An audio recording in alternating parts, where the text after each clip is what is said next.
안녕하세요, 여러분. 저는 유태균 관세사라고 하고요. 에듀FM에서 관세법 개론 강의를 맡고 있습니다. 이번 강의는 OT 강의로 진행이 될 예정인데요. 그렇기 때문에 굉장한 개념을 설명을 한다든지 아니면 복잡한 어떤 그런 법적인 내용들을 암기를 해야 하는 그런 내용들은 없을 것 같고요. 부담 없이 편하게 관세란 무엇이고 관세법이 어떻게 구성되어 있고 이런 내용들로 진행을 하려고 합니다. 오늘 좀 굉장히 다양한 처음 들어보시는 개념들이 언급이 될 거예요.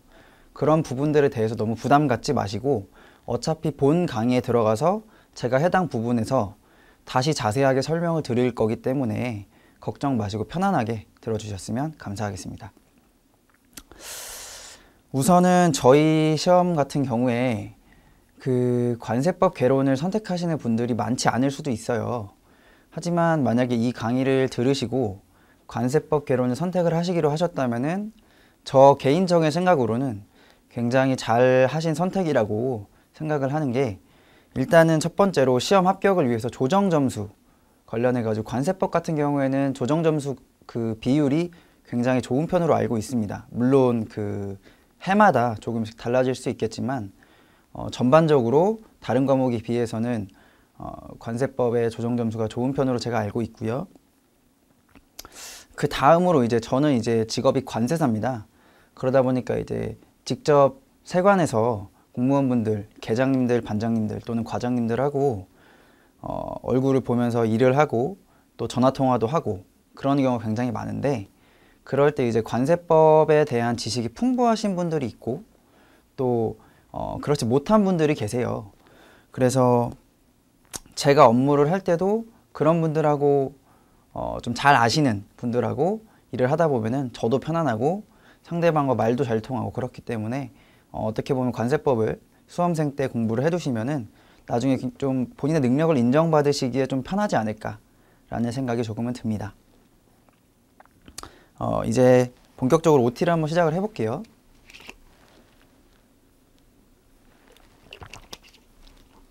일단은 저희가 하는 과목이 관세법 개론입니다. 관세가 무엇인지에 대해부터 간략하게 말씀을 드릴게요. 관세라는 거는 일단 제가 네이버에 한번 찾아봤어요.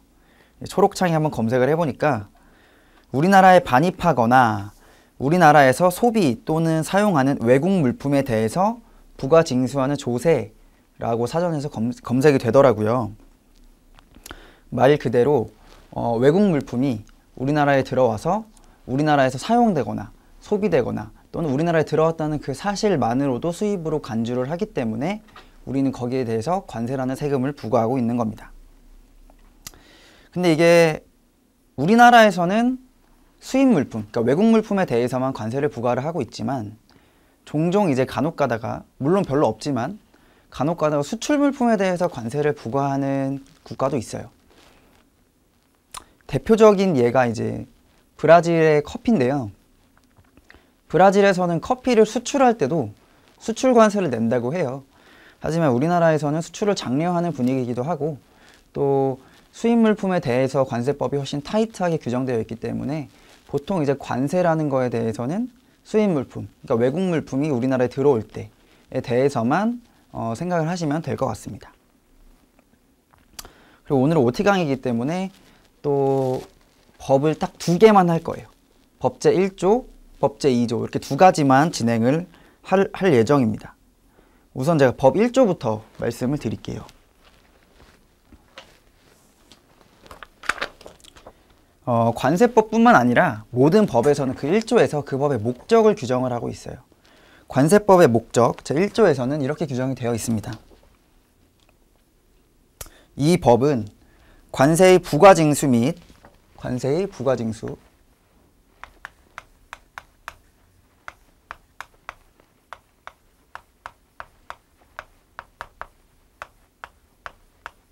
및 수출입 물품의 통관을 적정하게 하고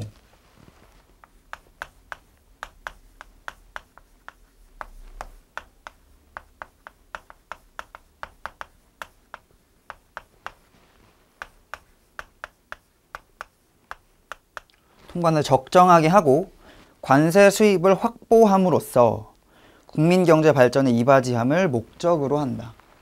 얘를 적정하게 하고, 이게 1번이고요. 그 다음에 두 번째는 관세 수입의 확보.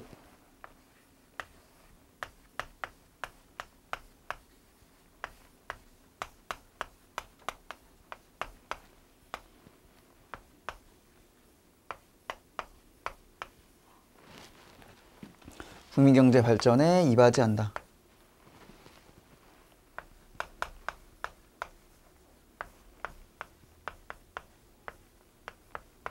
이렇게 규정이 되어 있습니다. 그래서 오늘은 이거하고 이게 1조인데 2조 이렇게 딱 두 개만 보실 거니까 너무 부담 갖지 말아 주시고요. 그럼 일단은 이걸 이렇게 적어두고 제가 관세법의 전체적인 목차를 한번 적어 드릴게요. 일단 관세법은 제1장부터 13장까지 규정이 되어 있습니다. 이쪽에 한번 적어 볼게요. 자, 1장은 총칙이에요. 총칙이 규정이 되어 있고요. 2장은 과세가격과 부가징수.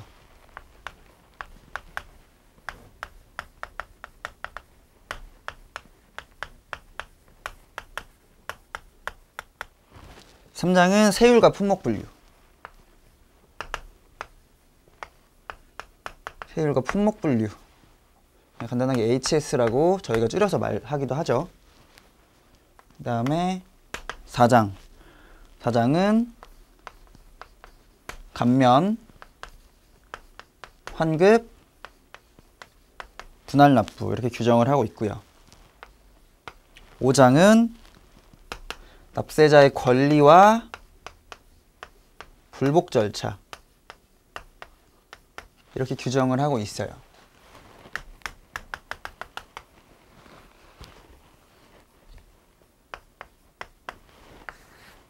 그 다음에 6장. 6장은 운송수단.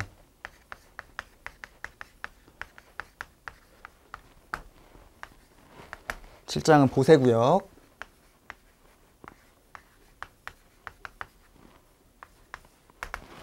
8장은 운송.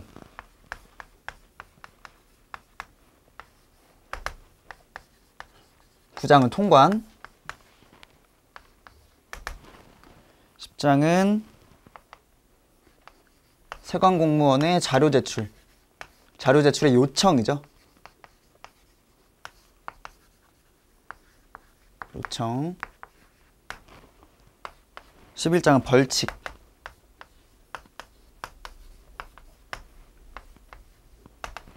12장은 조사와 처분.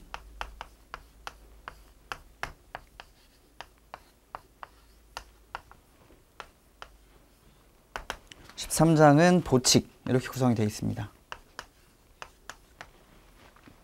그래서 이거를 우리 1조하고 한번 비교를 하면서 볼게요. 처음 말했던 게 관세의 부가징수입니다. 부가징수. 이 관세의 부가징수 파트를 우리가 쉽게 1장부터 5장까지로 볼 수가 있어요. 이 부분이고요. 그 다음에 두 번째, 수출입 물품의 통관. 이 부분에 대해서는 6장부터 13장까지 관세법에서 규정을 하고 있다고 보시면 될 것 같아요. 그래서 이 전체적인 구조를 한번 봐두시고 이걸 막 외우실 필요까지는 없지만 대체적으로 이렇게 구성되어 있구나 라고 한번 읽어보시면 관세법이 이런 법이구나 라고 파악을 하는데 도움이 되지 않을까 싶습니다. 이렇게 관세법이 1장부터 13장까지 규정이 되어 있고요. 그 다음에 1조에서 또 규정을 하고 있는 부분 중에서 수출입 물품의 통관이라는 부분을 볼 수가 있어요. 이게 어떤 거냐면 관세법은 기본적으로 대물세적인 성격을 가지고 있습니다. 그게 무슨 말이냐면 물품에 대해서 세금을 부과한다는 거죠. 그렇기 때문에 우리 예를 들어서 인터넷에서 뭐 영화를 다운받는다든지 아니면은 뭐 서류 같은 거를 주고받는다든지 하는 경우에 관세가 부과되지 않습니다. 하지만 똑같은 영화라고 하더라도 그 필름을 외국에서 필름은 물건이잖아요. 만질 수 있는 물건이기 때문에 그 물건을 외국에서 수출입을 한다, 수입을 해온다. 그런 경우에는 관세법의 규정을 받게 되는 겁니다. 규정이 적용되는 겁니다. 그렇게 보시면 될 것 같고요. 그 다음에 이 관세 수입의 확보. 처음에도 말씀을 드렸지만 우리나라는 수출 물품의 관세를 부과하나요, 안 하나요? 안 한다고 말씀을 드렸죠. 그렇기 때문에 관세 수입의 확보라는 관세법 1조의 목적을 달성을 하기 위해서 관세법에서는 수출 절차보다 수입 절차에 대해서 훨씬 더 규정이 많고 조금 더 어떻게 보면 빡빡하게, 타이트하게 규정을 하고 있어요. 그렇기 때문에 이 1조라는 부분이 관세법 전체에 대해서 보여주는 부분이 그렇게 많아요. 관세법은 이런 모습을 하고 있고 이런 성격을 가지고 있다 라는 것을 이해할 때는 1조를, 관세법 1조를 빼놓고 말하기는 힘들다고 생각을 합니다. 그렇게 1조는 이렇게 마치겠고요. 그 다음에 제가 한번 관세법의 성격을 정리를 한번 해봤어요.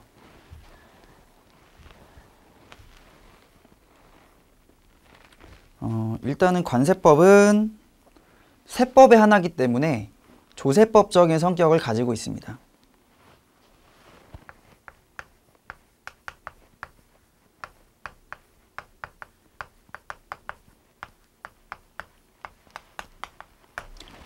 말 그대로 관세라는 세금에 대해서 이걸 부과하고 징수가 이루어지지 않을 경우에 어떻게 대처를 하고 뭐 부과하는 절차라든지 이런 부분에 대해서 아주 자세하게 규정을 하고 있어요.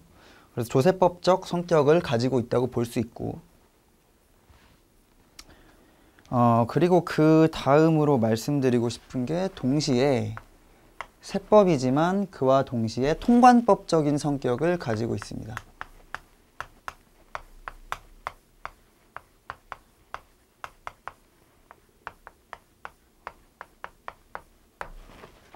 이건 굉장히 특이한 거예요. 사실 세법에서 어떤 물품의 수출입 절차라든지 그 물품을 다루기 위한 어떤 그런 법적인 규정을 해놓는다는 것 자체가 굉장히 특이해요.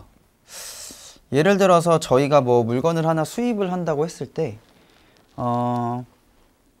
수입할 때에는 이제 원칙적으로 예외적인 경우도 많이 있겠지만 원칙적으로는 그 물품의 원산지가 표시가 되어 있어야 합니다. 그런데 그 원산지 표시가 없는 경우에는 수입 신고를 하기 전에 미리 저희가 원산지 표시를 부착을 하는 작업을 할 수가 있어요. 그거를 보수 작업이라고 하거든요.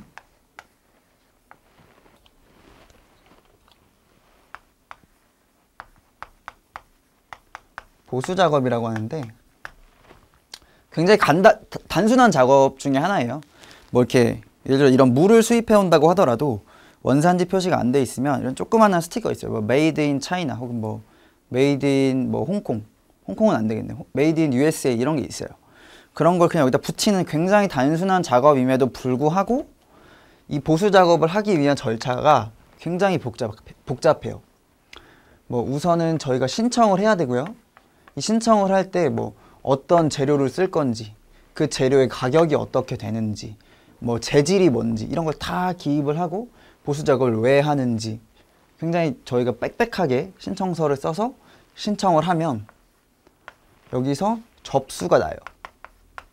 접수가 나오면 상황에 따라 다르지만 저희가 이 신청서를 들고 세관에 가서 제출을 합니다. 이 제출을 하면 여기서 승인을 해줘요.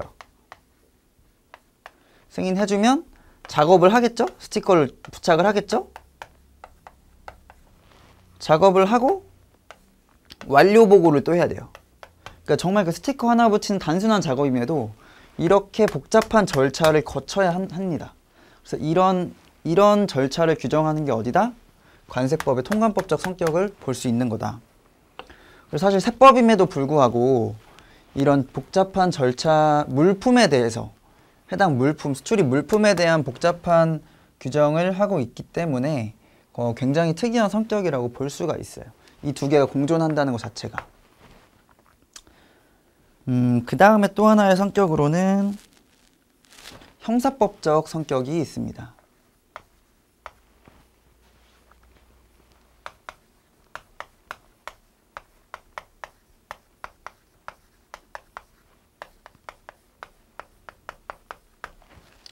이거는 무슨 말이냐면 관세법에서는 아까 제가 쭉 그 1장부터 13장까지 말씀을 드렸지만 11장에는 이제 관세법의 벌칙 규정이 있어요.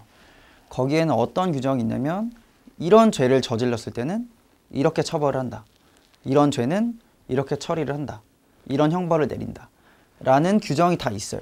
그래서 관세법 같은 경우에는 관세법에 어긋나는 행위를 했을 때, 위반했을 때 그 행위에 대한 처벌을 관세법 자체에서, 형사법이나 뭐 형사소송법 이런 게 아니라 관세법 그 자체에서 규정을 하고 있다는 특징을 또 가지고 있습니다. 그 다음에 네 번째, 국제법적인 성격이 있습니다.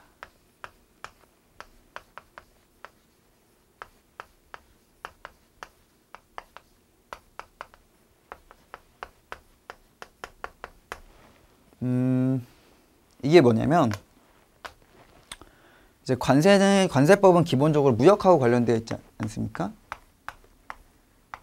근데 이 무역이 나라와 나라 간에 이루어지는 거래다 보니까 이 나라와 나라 간의 협정들이 굉장히 많아요.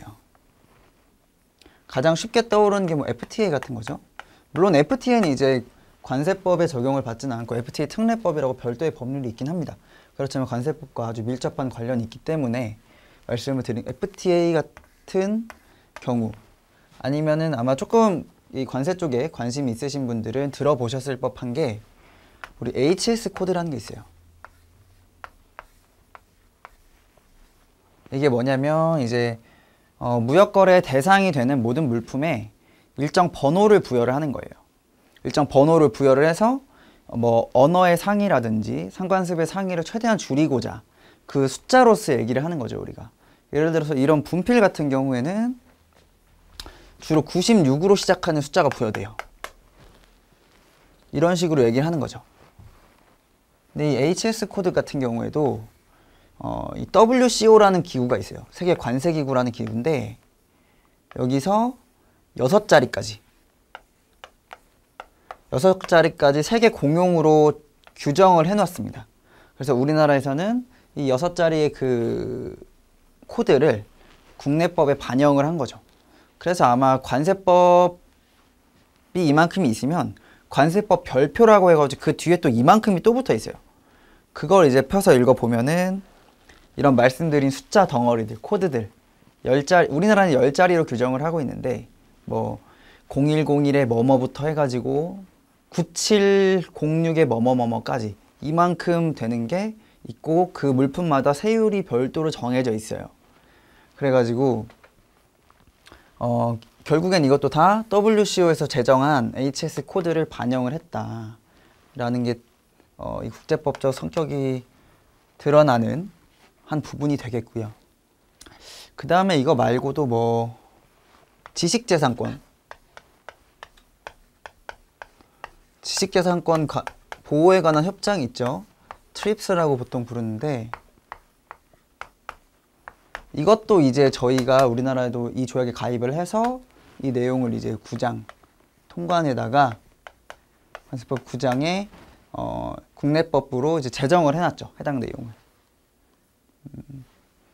그렇기 때문에 국제법적 성격을 함께 가지고 있다라고 생각을 해주시면 될 것 같아요.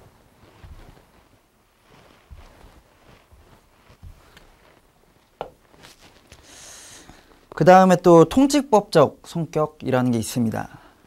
통칙법적 성격. 보이시나요, 여기?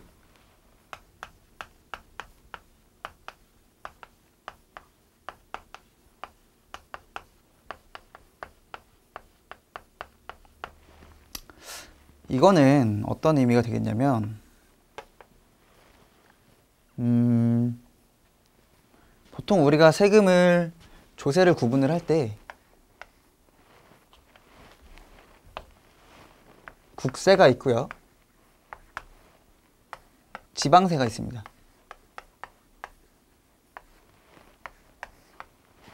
근데 이 국세를 또다시 둘로 나눌 수가 있어요. 관세가 있고요. 관세 외의 국세로 나눌 수가 있어요. 그래서 이거를 관장하는 데가 관세청이고 이거는 국세청에서 하는 거죠. 이렇게 구성이 되어 있는데 보통 이 외의 국세를 뭐 예를 들어서 말씀을 드리면 뭐 부가세라든지 아니면 뭐 소득세라든지 법인세라든지 뭐 아니면은 뭐 개별 소비세 이런 법들이 많죠. 근데 얘들을 관장하는 하나의 두 개의 큰 법이 있어요. 그게 뭐냐면 국세기본법이 있고요.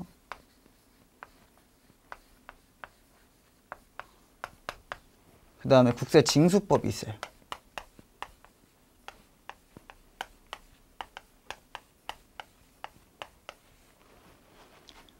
그렇기 때문에 얘네들은 이 해당 법률의 내용에 그 내용이 없더라도 여기에 그 내용이 있으면 적용을 받는 거예요.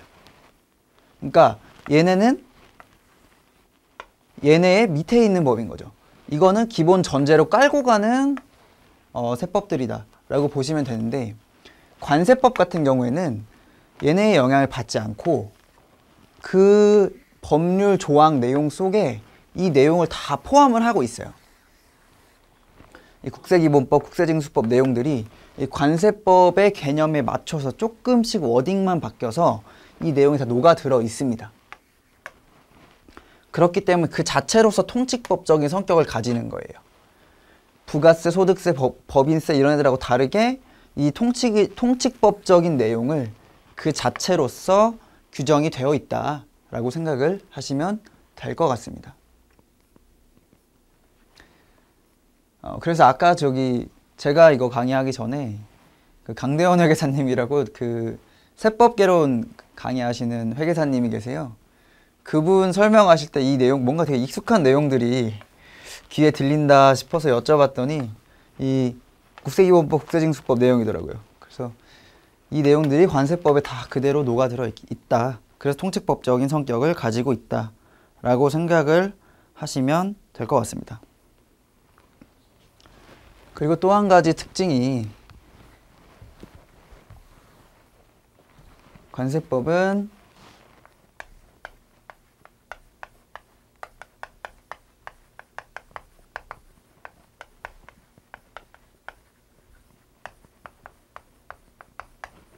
쟁송 절차법적인 성격을 가지고 있어요. 무슨 말이냐면 관세의 부가징수나 혹은 뭐 어떤 세관의 행위, 자기 또는 부작위라고 이야기를 하기도 하는데 그런 내용들에 대해서 이의 신청을 한다든지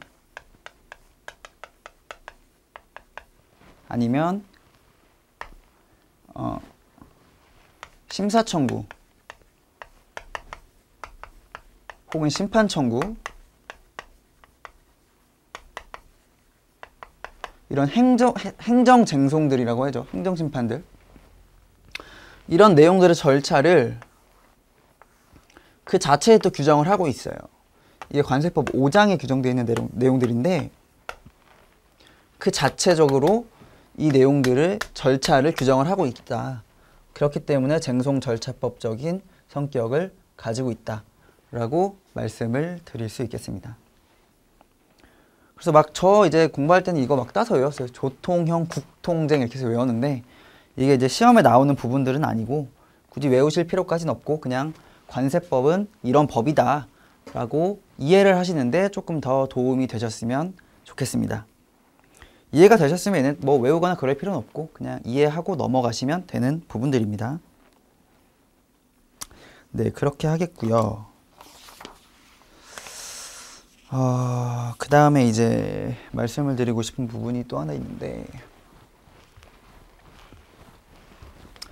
저희 아까 관세법 1조에서 규정하고 있는 것 중에 가장 중요한 거 두 가지 중에 두 가지가 이제 수출입 물품의 통관하고 관세의 부가징수라고 말씀을 드렸습니다. 그때 관세의 부가징수의 절차에 대해서 제가 그 전체적인 플로우를 한번 간단하게 요약을 해볼게요. 아마도 조금 낯서실 수도 있어요. 내용이 낯설 수도 있지만 아까 말씀드렸다시피 해당 파트에서 더 자세하게 다룰 거기 때문에 그냥 이런 게 있구나 라고만 보고 넘어가셔도 될 거라고 생각을 합니다.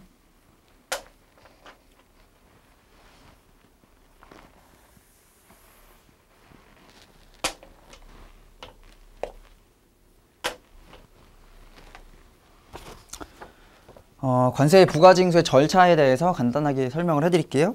일단 납세 의무가 성립, 그 다음에 성립이 된 다음에 얘가 확정이라는 절차를 거칩니다. 사실 확정은 별도의 절차가 없어요. 그냥 성립이 되고 일정한 요건이 충족이 되면 뭐 우리가 수입 신고를 한다든지 아니면 세관에서 부과 고지를 한다든지 하는 그 둘 중에 하나가 절차가 있으면 납세 의무는 확정이 된다고 볼 수 있는 거예요. 성립, 확정, 그 다음에 이행이 있습니다. 그 다음이 이제 소멸이죠. 납세 의무를 이행을 했기 때문에. 여기서 보시면 납세 의무가 성립을 하기 위해서는 4가지 요건이 필요해요. 4가지 요건. 첫 번째가 과세 물건이라고 해요. 과세 물건.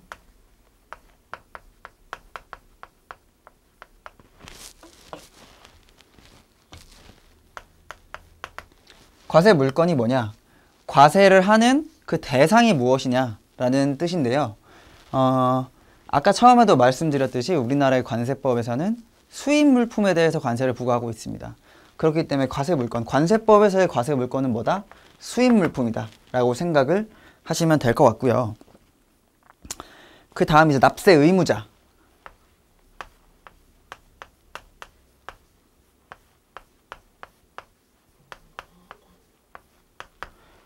납세 의무자란 일단 가장 기본적인 경우 내가 물품을 수입해오면 이 관세의 납세 의무자가 내가 되겠죠.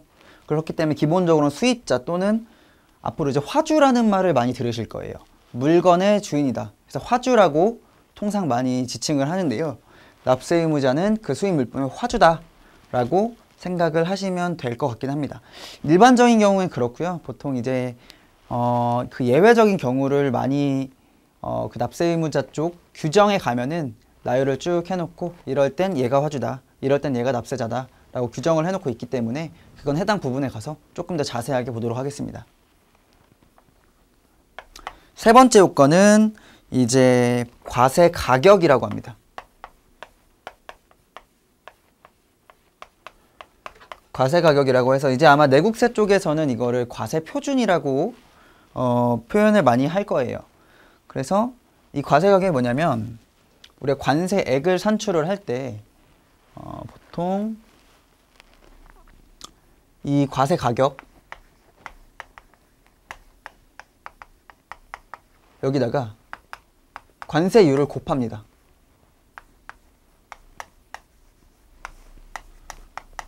이렇게 해서 세액이 산출이 되는 거예요. 근데 여기 뭐 플러스 마이너스 뭐 가산세라든지 뭐 가산금이라든지 이런 부분들이 적용이 될 수도 있고요. 이때 이제 세금을 매기는 그 기준이 되는 가격, 그걸 저희가 과세 가격이라고 표현을 하고 있습니다. 이제 뭐 또 나중에 또 보시겠지만 이 관세법 같은 경우는 이 과세 가격을 산정하는 방식이 굉장히 특이해요. 그래서 기타 내국세하고는 좀 다르게 일단은 순차적으로 1방법부터 6방법까지가 있는데 순차적으로 적용을 해서 관세의 과세 가격을 결정을 하는 방법이 있습니다. 좀 나중에 가서 좀 더 자세하게 얘기하도록 하시죠. 그 다음이 관세율이에요. 관세율.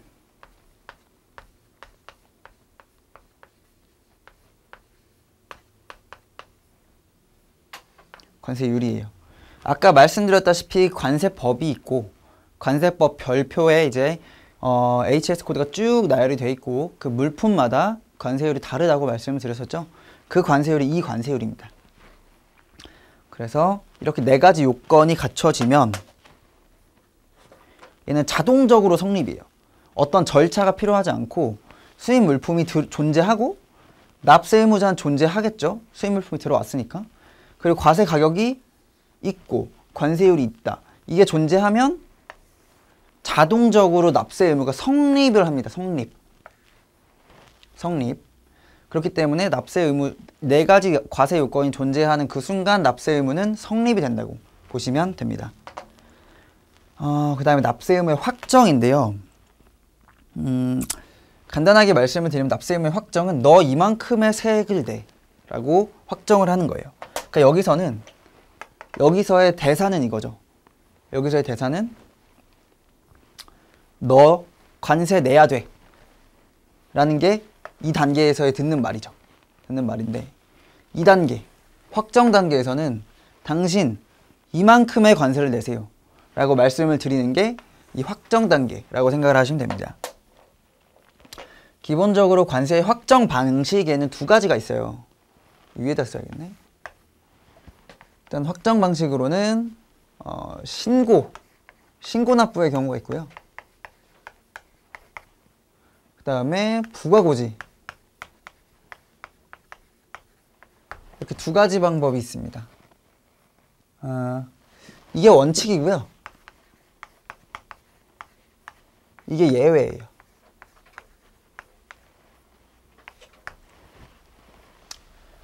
이제 신고납부와 부가고지의 차이가 뭐냐 하시면, 신고납부의 경우에는 내가 신고를 하는 거예요. 말 그대로 내가 세관한테, 내가 관세청에다가 나 이런 물품을 수입해 왔는데 관세액은 얼마입니다 라고 내가 신고를 하고 내가 그 금액에 맞는 그 금액에 따라서 납부를 하는 거죠.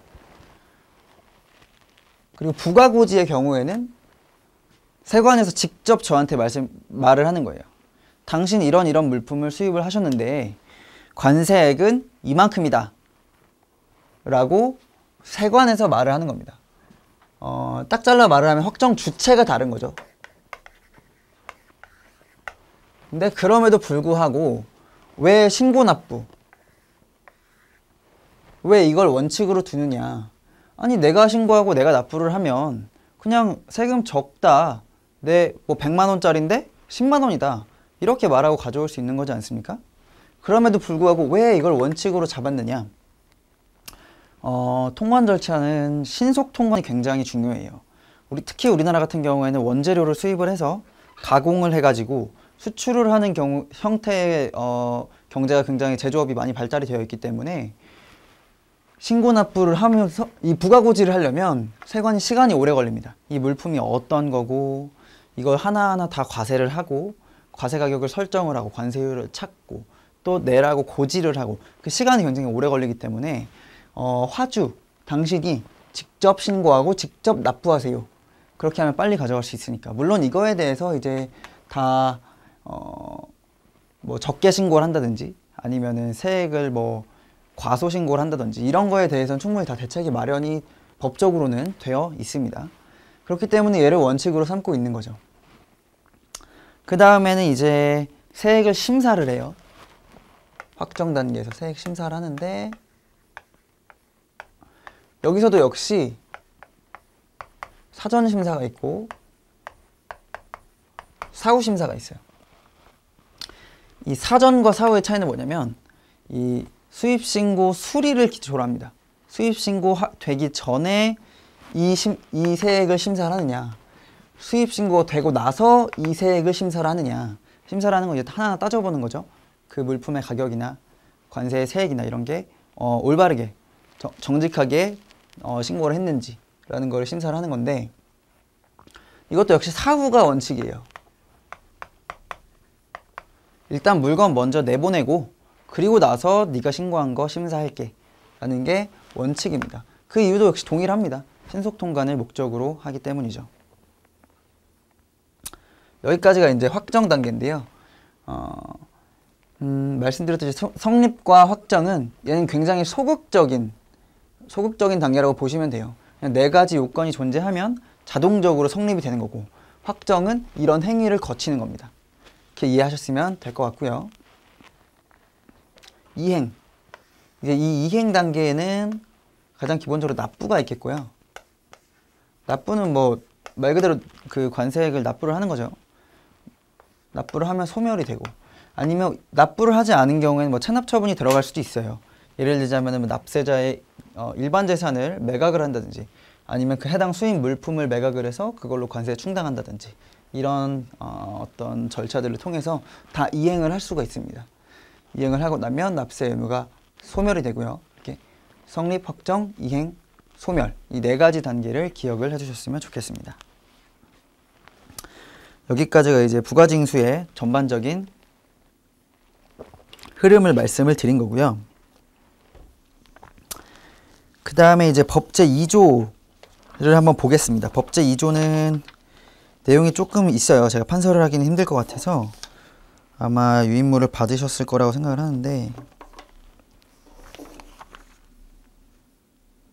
법제 2조는 용어의 정의입니다. 용어의 정의 부분에서는 이제 관세법 전반에서 사용되는 용어들을 설명을 하고 있어요.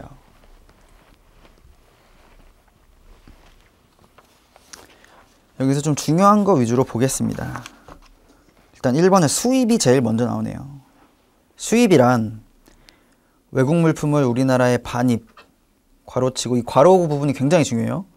보세구역을 경유하는 것은 보세구역으로부터 반입하는 것을 말한다. 하거나 우리나라에서 소비 또는 사용하는 것, 우리나라의 운송수단 안에서의 소비 또는 사용을 포함하며 법제 239조의 각 호의 어느 하나에 해당하는 소비 또는 사용을 제외한다를 말한다 라고 되어 있는데요. 한번 봅시다. 수입이란 외국 물품을 우리나라에 반입하는 거예요. 반입에 동그라미 쳐주시고,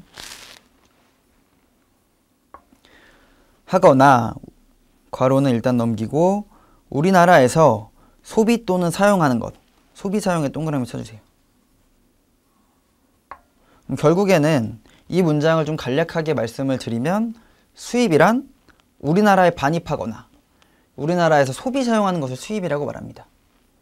수입을 그렇게 정의를 하시면 되고요. 그 괄호 내용, 보세구역을 경유하는 것은 보세구역으로부터 반입하는 것을 말한다. 이 부분을 한번 설명을 드릴게요.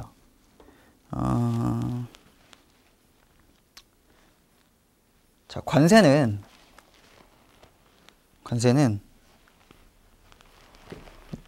외국 물품이 우리나라에 수입되는 경우에 부과가 되죠.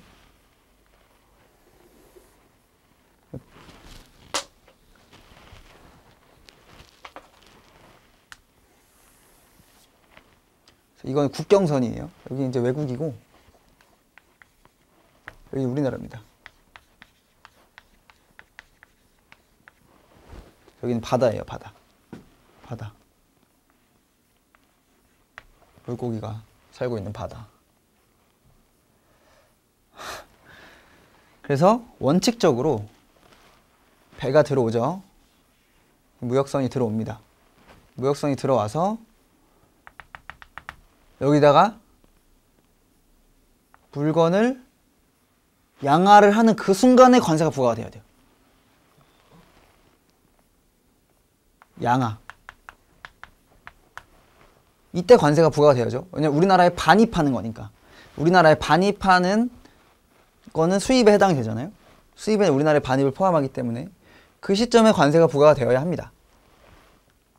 다만 현실적으로 그 내리는 그 순간에 반입하는 우리나라의 물품을 내려놓는, 인천항에 도착해서 물품을 내려놓는 그 순간에 관세를 부과하는 것은 행정적으로도 그렇고 현실적으로도 굉장히 힘들기 때문에 이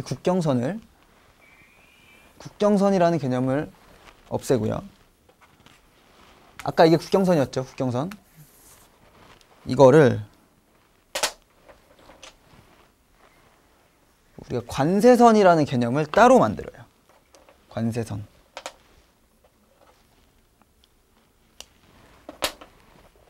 아유, 지저분하네.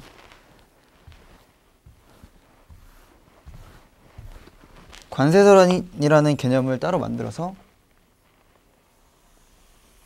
국경선을 이렇게 땡겨 넣습니다.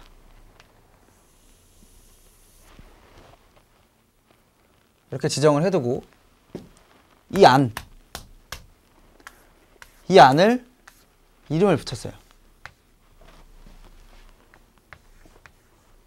보세구역이라고. 이렇게 이름을 붙였는데 이 보세가 그럼 뭐냐? 이거는 유보한다, 밀어둔다. 뭘 밀어둡니까? 관세를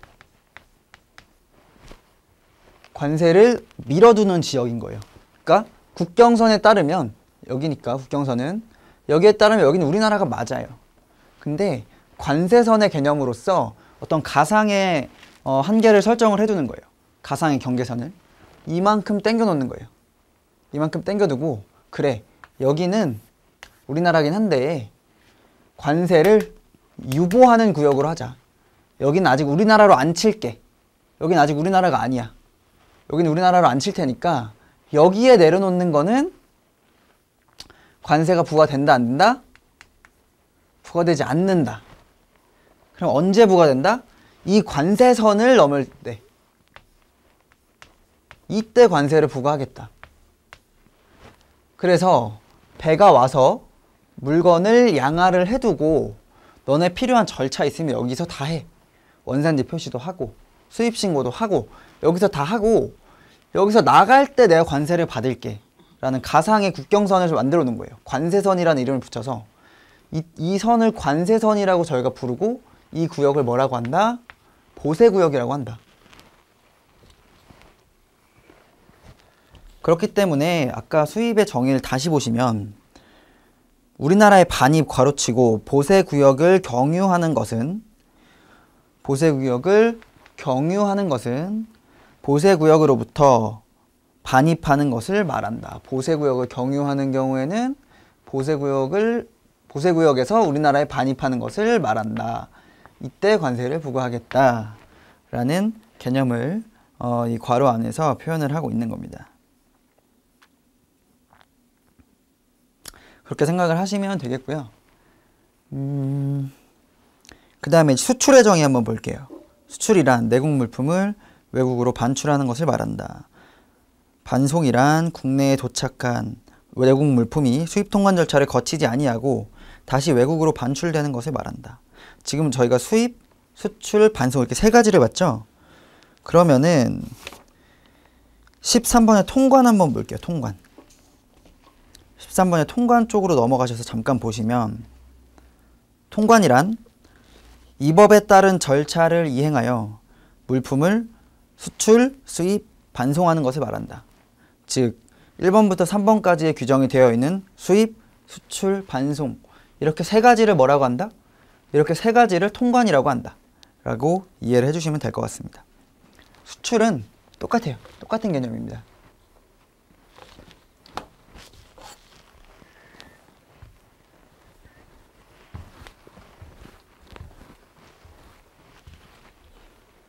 자,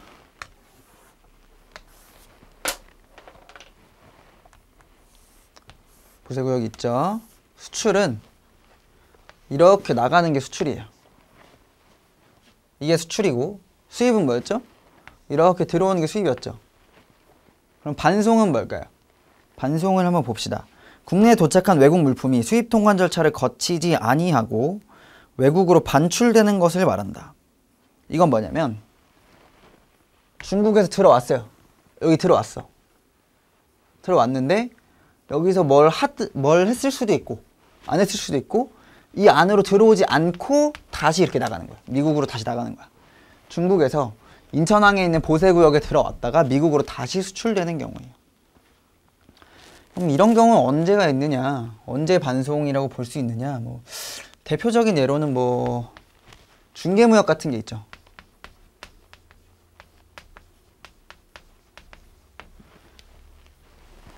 중국에 있는 A가 있고 미국에 있는 C가 있고 나는 한국에 있어요. 나는 얘한테 물건을 사가지고 얘한테 다시 파는 거예요. 이런 형태의 무역을 중개무역이라고 하고요. 이런 경우에는 반송 통관이 이루어질 수 있겠죠. 아니면은 보세 구역에서 이제 가공을 해서 파는 거죠. 예를 들면 위탁 가공이라는 게 있어요.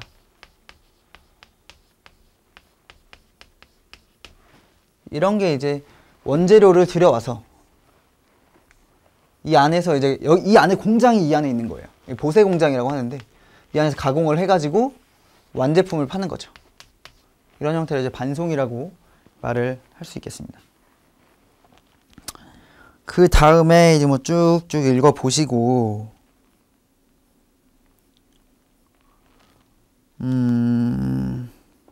환적 보겠습니다. 환적.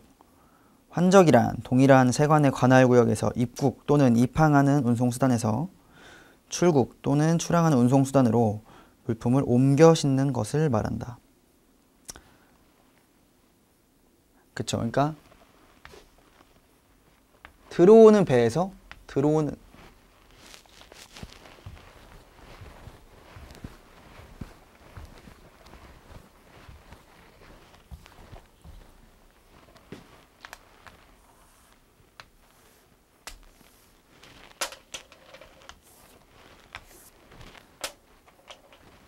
들어오는 배에서 물건을 나가는 배로 싣는 그 행위를 환적이라고 합니다. 근데 그 바로 밑에 복합환적이라고 있죠. 이 복합환적은 뭐냐면 예를 들어 이게 우리나라예요. 우리나라입니다. 부산이 있어요. 여기 인천이에요. 부산으로 들어온 물품을 인천에서 나가고 싶어요. 그렇게 되면 다른 세관의 관할 구역으로 운송하여, 그쵸? 여기서 들여와서 다른 세관, 부산 세관 관할에서 인천 세관 관할로 운송을 한 다음에 다시 출발을 하는 거죠. 이런 경우를 복합환적이라고 저희가 이야기를 하고 있습니다. 그 다음에 운영인이란 다음 강목의 어느 하나에 해당하는 자를 말한다 라고 하고, 특허보세구역의 설치 운영에 특허를 받은 자 또는 종합보세 사업장의 설치 운영에 관한 신고를 한 자, 이렇게 되어 있는데요. 아까 제가 말씀드린 이 보세구역이라는 개념이 있었죠. 이 보세구역에는 크게 나누면 세 가지가 있어요. 첫 번째가 이제 지정보세구역이 있고요. 그 다음에 특허보세구역이 있어요.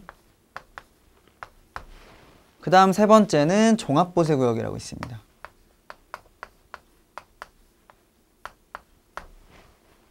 이렇게 나눌 수 있는데 이 각각의 특징이나 그 내용에 대해서는 종합보세구역 또는 뭐 이런 보세구역을 규정을 하고 있는 해당 파트에 가서 공부를 더 자세히 할 거고요.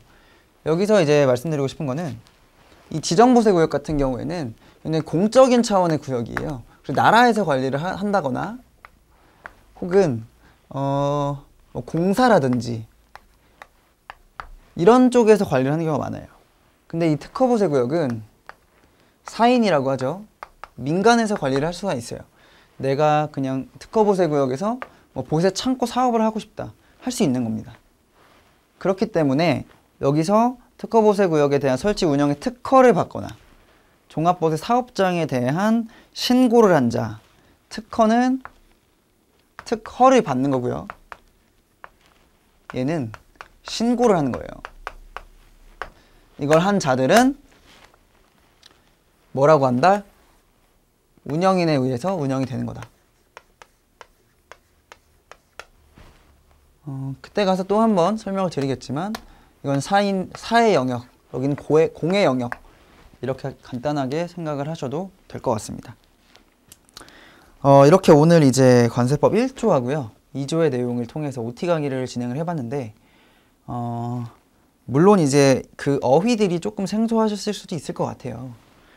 그렇지만 아까도 말씀드렸다시피 오늘 강의는 말 그대로 OT 강의고 이해가 안 되시거나 하는 부분은 그 뒤에 가서 더 자세하게 설명을 할 거고 그럴 예정이기 때문에 겁먹지 마시고 오늘 OT 강의 그냥 기분 편하게 듣고 이런 게 있구나 하고 넘어가 주시면 될 것 같습니다. 이상으로 OT 강의 마치겠습니다. 감사합니다.